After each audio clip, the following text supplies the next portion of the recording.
একদম আমার দিকে এগোবেন না, আমার থেকে দূরে থাকুন প্লিজ। মেঘের কথায় আহানের পা দুটো থেমে গেল। আহান আগেই জানতো মেঘ ওকে দেখে এইভাবেই রিয়েক্ট করবে। ও মেঘের দিকে তাকিয়ে কাতর কণ্ঠে বলল, মেঘপরি, তুমি আমায় ভয় পাচ্ছ? ভয় পেও না প্লিজ, আমি তোমার কোনো ক্ষতি করবো না। বলে আহান মেঘের দিকে আবারও এগোতে নিলেই মেঘ আরেকটু পিছিয়ে গিয়ে কাঁদো কাঁদো কণ্ঠে চেঁচিয়ে বলল, না প্লিজ প্লিজ, আপনি আমার থেকে দূরে থাকুন।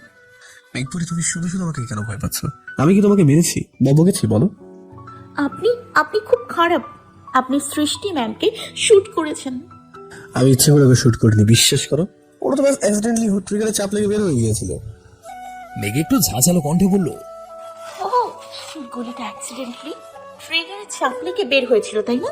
তো ওর গায়ে যে এতগুলো মারের দাগ দেখলাম, ওগুলো কি অন্য কাউকে মারতে গিয়ে অ্যাক্সিডেন্টলি বা ভুল করে ওর গায়ে লেগেছে? আহান বুঝবার ভঙ্গিতে বলল, মেঘ, তখনকার সিচুয়েশন অন্যরকম ছিল। ও একটা অন্যায় করেছিল, তাই ওকে আমি এতদিন আটকে রেখে শাস্তি দিয়েছি। বিশ্বাস করো, আমি আজকে ওকে ছেড়ে দিয়ে আমার লোকে যে বলে হসপিটালে পাঠিয়ে চিকিৎসার ব্যবস্থা করতাম, কিন্তু ও তোমার গলায় ওভাবে কাঁচ ধরায় আমি হিরাহির জ্ঞান হারিয়ে ফেলেছিলাম। মাথায় কিচ্ছু আসছিল না, তাই ওকে আমি।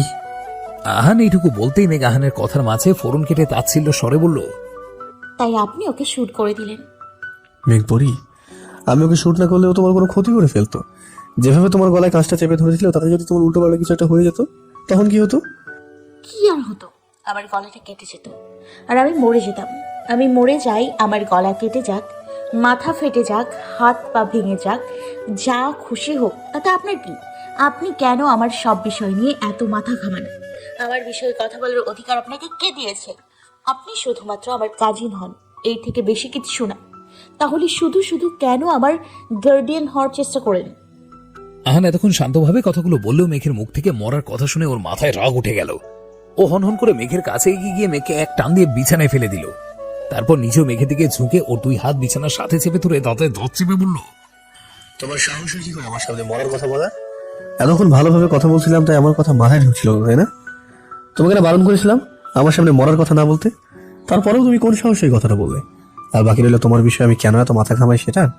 তাহলে জেনে রাখো, তোমার মা বাবার পরে যদি কারোর তোমার উপরে সব থেকে বেশি অধিকার থেকে থাকে, তাহলে সেটা হচ্ছে আমার। তোমার সব বিষয়ে মাথা ঘামানোর অধিকার আমার রয়েছে।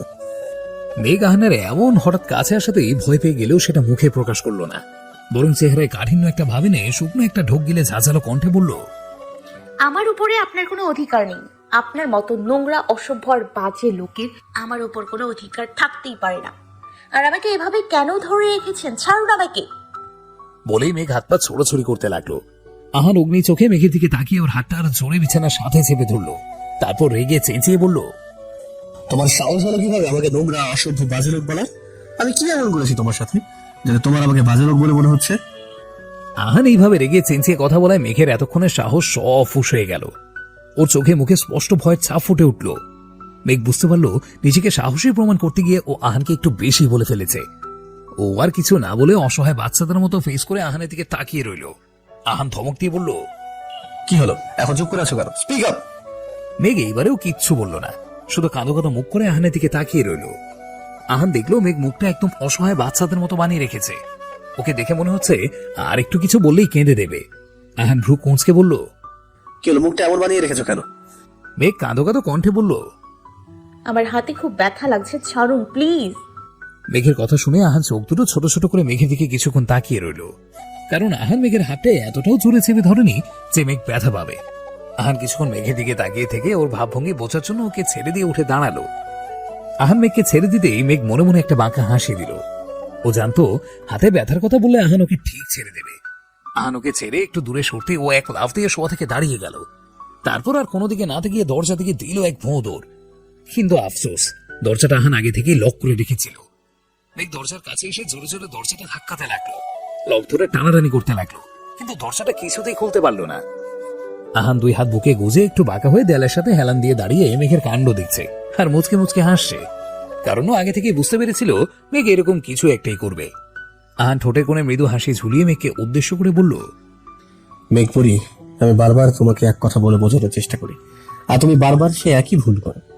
তোমাকে আর কতবার বলবো, তুমি যতই দৌড়াদৌড়ি করো আর আমার থেকে পালানোর চেষ্টা করো না কেন, আমার পারমিশন ছাড়া তুমি আমার থেকে এক চুলও দূরে সরতে পারবে না।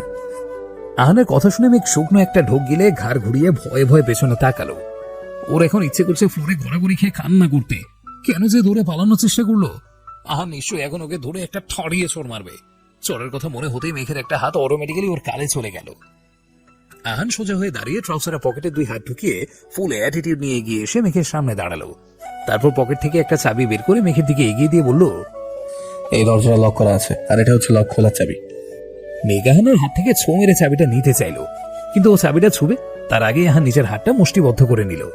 তারপর মেঘের দিকে তাকিয়ে একটা বাঁকা হাসি দিয়ে চাবিটা একটা টি টেবিলের উপরে রেখে এক হাত মেঘের কোমরে দিয়ে ওকে এক টানে একদম নিজের সাথে মিশিয়ে নিল। তারপর মেঘের দিকে তাকিয়ে ওর চোখে চোখ রেখে বলল, তোমার কি মনে হয় টিয়া পাখি, তুমি এই রুম থেকে বের হলে আমার কাছ থেকে পালাতে পারবে?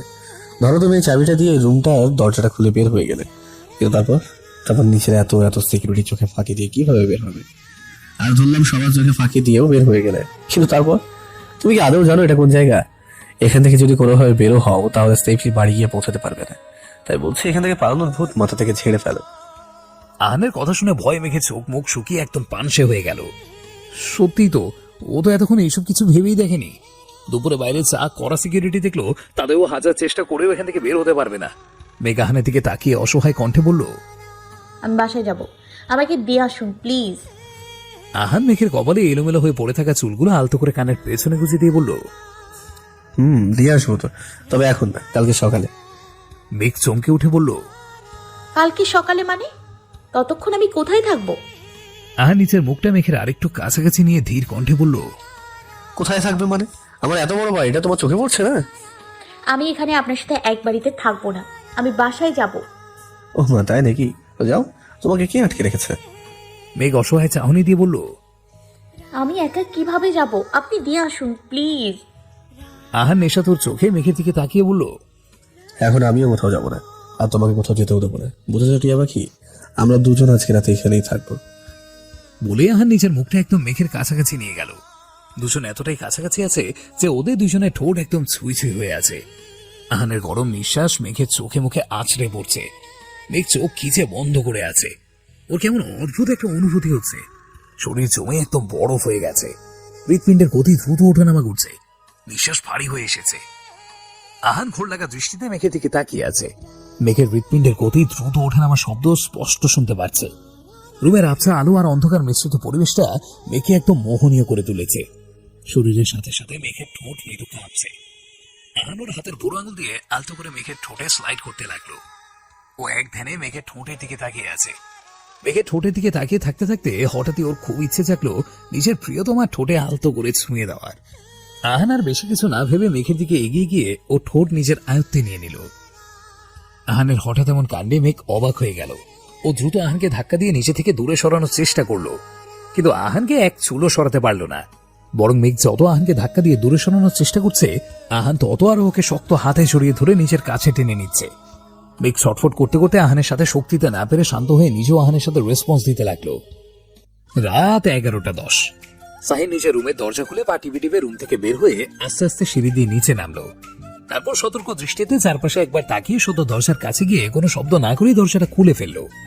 দরজাটা খুলতেই কালো হুডি পরা দুটো ছেলে তড়িঘড়ি করে বাসার ভেতরে ঢুকে দরজাটা লাগিয়ে দিল। আচমকে এইভাবে ভেতরে ঢোকে সাহির ভয় পেয়ে ওদের থেকে একটু পিছিয়ে গেল। তারপর নিজেকে সামলে নিয়ে রাগী গলায় বলল, তোমরা মানুষ নাকি অন্য কিছু? একে তো এত রাতে একটা বাচ্চা ছেলেকে ব্ল্যাকমেল করে দরজা খুলতে বাধ্য করলে, তার উপর আবার এভাবে হুডি পরে বাম্পার হয়ে তাকে ভয় দেখাচ্ছ।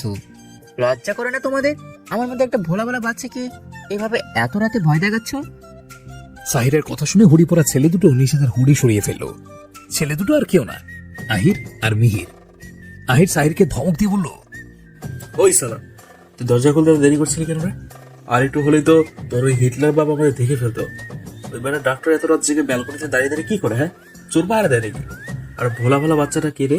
তুই তুই যদি ভোলা ভোলা বাচ্চা হোস, তাহলে আমরা দুজন নবজাতক শিশু সবে মাত্র পৃথিবীতে ভূমিষ্ঠ হয়েছি।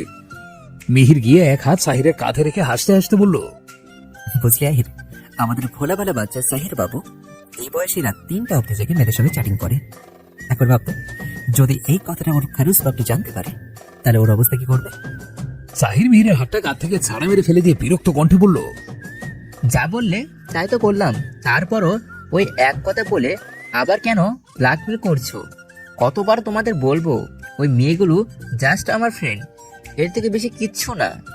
আর কি তখন থেকে তোর বাপ করে যাচ্ছ? ভুলে যাও না, উনি তোমাদেরও মামা হন। সো রেসপেক্ট দিয়ে কথা বলতে শিখো।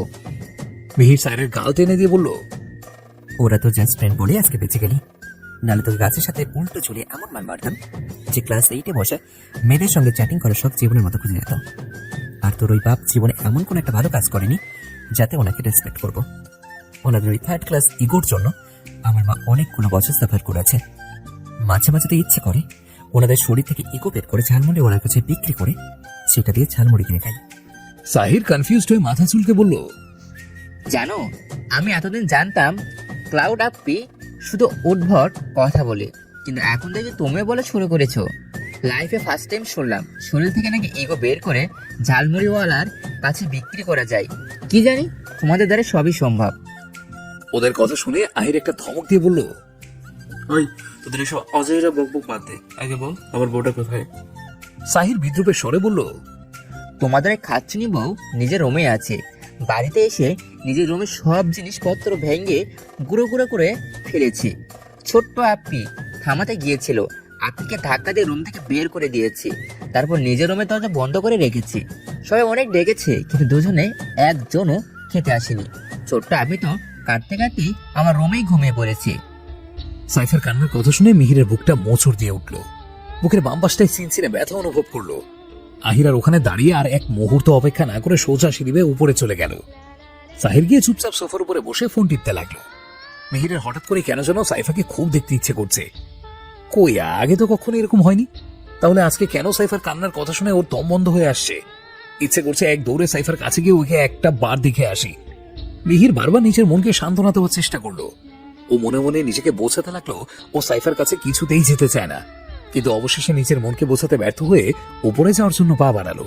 কিন্তু তখনই পেছন থেকে সাহির বলে উঠল, ব্রো, তুমি কোথায় যাও? আসো, এখানে আমার পাশে বসে পড়ো। শুধু শুধু ওদের রোমান্সের মধ্যে কাবাব না হাড্ডি হতে যেও না। তার থেকে চলো আমরা দুজন এখানে বসে ওদের পাহাড়ে দিই, দেখি কেউ আসে কিনা। সাহিরের কথা শুনে মিহির বিরক্তি নিয়ে ওর দিকে তাকিয়ে বলল, আমাকে কি তোর সিকিউরিটি গার্ড মনে হচ্ছে যে এখানে বসে বসে পাহাড়ে দেবো? সাহিরও মিহিরের মতো চোখ মুখ কুঁচকে বলল, তো তোমার আমাকে কি সিকিউরিটি গার্ড মনে হয়? আমি তো ওদের পাহারা দিচ্ছি না তো। তাহলে আমি যদি ওনাদের পাহারা দিতে পারি, তুমি কেন পারবে না? তোর খেয়ে দিয়ে এখন কোনো কাজ নেই তাই তুই পাহারা দিচ্ছিস, কিন্তু আমার এখন অনেক কাজ আছে, তাই আমাকে উপরে যেতে হবে। সাহির ভ্রু কুঁচকে বলল, তোমার আবার এখন কি কাজ আছে? আর উপরে বা কোথায় যাচ্ছ? মিহির ধমক দিয়ে বলল, যে কাজে থাকুক না কেন সেটা কি তোকে বলতে হবে? আর এটা আমার মামা বাড়ি, তাই আমি ডানে বামে উপরে নিচে যেখানে খুশি যেতে পারি। তোর কোনো সমস্যা আছে? সাহির একটা ডোন্ট কেয়ার একটা ভাব নিয়ে ফোন টিপতে টিপতে বলল, হুম, আমার কোনো সমস্যা নেই, বরং তোমার মাথায় সমস্যা আছে। একটু আগেই তো আমার বাবার ইগো বিক্রি করে তুমি ঝালমুড়ি কিনে খাচ্ছিলে। ওই বেটাটা বলেছিল এখন মুহূর্তের মধ্যে ওই বেটা থেকে সোজা মামু হয়ে গেল। বা আর ফর ইউ কাইন্ড ইনফরমেশন, যে যেখানে খুশি যেতে পারবে। আপাতত তোমার এই বাড়ির রাতের অন্ধকারে ঢুকে পড়া দুজন চোর। যদি একবার কোনোভাবে বড় আব্বু বা বাবাইয়ের কাছে ধরা পড়েছো, তাহলে ওনাদের বন্দুকের বর্তমানে বুলেটের উপর তোমাদের নাম লেখা আছে। আর আমিও কতক্ষণ নিজের মুখ বন্ধ করে রাখতে পারবো বলতে পারছি না।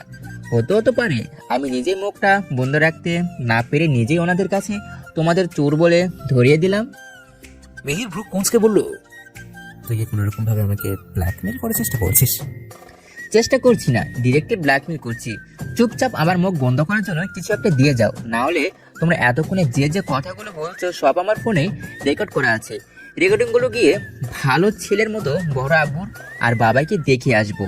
তখন তোমাদের দুজনে কি অবস্থা হবে নিশ্চয়ই বুঝতে পারছো। মিহির চোখ দুটো বড় বড় করে সাহিরের দিকে তাকিয়ে রইল। এইটুকু পুঁচকে একটা ছেলে নাকি তাসনিদ শায়াস মিহিরকে ব্ল্যাকমেল করছে? বিষয়টা নিতান্তই হাস্যকর। তবে আপাতত এই পুঁচকের কথা না শুনলে এই লেজ ছাড়া বাঁদরটা সত্যি সত্যি ওদের বিপদে ফেলে দিতে পারে। মিহির সাহিরের দিকে এগিয়ে গিয়ে পকেট থেকে ওয়ালেটটা বের করে একটা 500 টাকার নোট সাহিরের হাতে দিয়ে ওর কান টেনে ধরে বলল, এবার চুপচাপ নিজের মুখটা বন্ধ রাখবি, নাহলে তোকে নিয়ে ছাদ থেকে টপট করে ফেলে দেবো। তোর যা সাইজ তাতে অত উপর থেকে পড়লে একদম আলুর ভর্তা হয়ে যাবি।